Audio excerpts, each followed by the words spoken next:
ကြောင်းမျိုးမျိုးကြောင့်နှစိတ်တွေဆင်းရဲလာပြီးကိုယ်တွေဆင်းရဲလာပြီးပူလောင်ပင်ပန်းလာပြီးဆိုရင်အဲ့ဒီအချိန်ဟာဘာလို့တဲ့အချိန်လို့နားလဲရမလို့တရားနာတဲ့အချိန်လို့နားလဲရမယ်အဲ့ဒီတရားညွှန်ပြတဲ့နီလန်းကိုနော်ကျင့်သုံးရမယ့်အချိန်လိုက်နာရမယ့်အချိန်လို့နားလဲရမယ်ဘုံမတို့ရာသီဥတုအေးလာပြီအရန်ကိုပဲဟုတ်လားရာသီဥတုအပူချိန်လေးကြာပြီးတော့အေးလာပြီဆိုရင်ဘာလို့လဲအနှွေးတွေဝစ်မဲစောင်းချုံမဲမိလုံးမဲရာသီဥတုကအလွန်ပူလာပြီဆိုရင်လည်းဘယ်လိုတော့အေးချမ်းချမ်းလေးဖြစ်အောင်နေမယ်အရာကွန်ဖွင့်မယ်ပန်ကာဖွင့်မယ်ပေါ့နော်အခြေအနေကြည့်ပြီးတော့ဘုံဘုံတို့နေကြထိုင်ကြတာဒါတို့ရုပ်ပိုင်းဆိုင်ရာအဆင်ပြေအောင်ကြိုးစားတာပေါ့နော်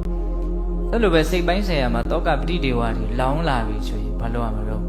တရားနာရမယ်နော်အဲ့လိုတရားနာလိုက်လို့ရှိရင်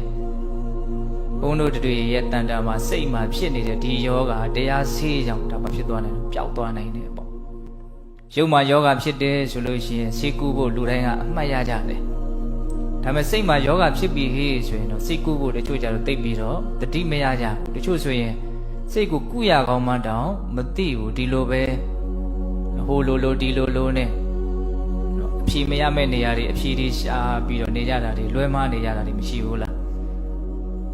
ဒါကြောင့်မလို့ဘုန်းဘုန်းတို့ဘယ်ချိန်တရားနာမလဲလို့မေးရင်တောကပဋိဒေဝနှိမ့်ဆက်မယ်ဆိုရင်တော့အဲ့ဒီအချိန်မှာအရေးကြီးတရားနာရမယ်